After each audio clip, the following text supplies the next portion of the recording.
didn't have any questions, but I'm curious.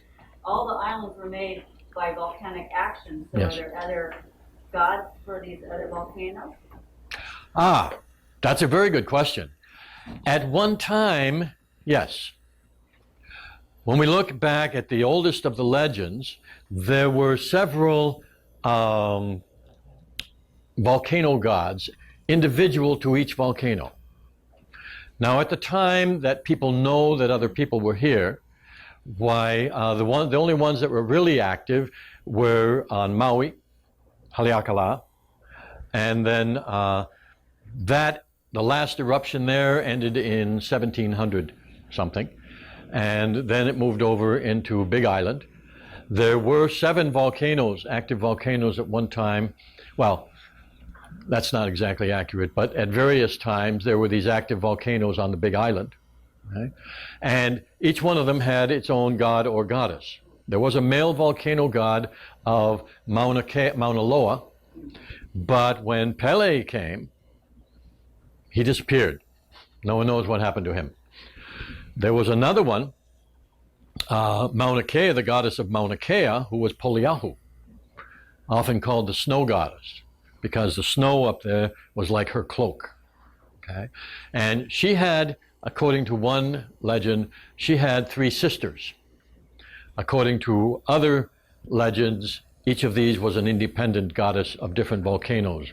One, the goddess of Mauna Kea by itself, the goddess of Mauna Loa, okay? And the goddess of Mauna Loa had a name that had something to do with mist. The goddess of Mauna Kea had there's a pool of water up there. Now that pool still retains the name of the former goddess.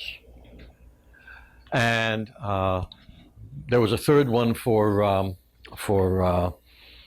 the one above Kona, okay, Hualalai. Okay? But then after Pele came, she became the goddess of all the volcanoes. And these others faded away. Poliahu, not quite. She couldn't completely get rid of Poliahu. But Poliahu only came down some of the time.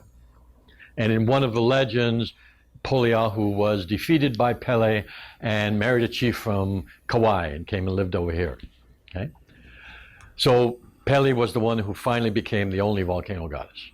But Pele had a lot of sisters and brothers, all of whom were representatives of the various aspects of volcanoes. Sometimes the lightning, sometimes the clouds, sometimes the particular winds that come up when volcanic action, and just fire in general. Those were all the brothers and sisters of Pele. And for those of you who don't know that I haven't mentioned this, the word Pele in Hawaiian language means molten lava. So if you really want it, means molten lava, the liquid melted rock. And if you want to know what Pele really looks like, she looks like molten lava. That's her real form. She has so much power, she can take the form of a human being, generally the 3 forms of a woman, a young girl, a mature woman, and an elderly woman. Okay? She can take the form of a white dog, but these are some of her forms that she takes.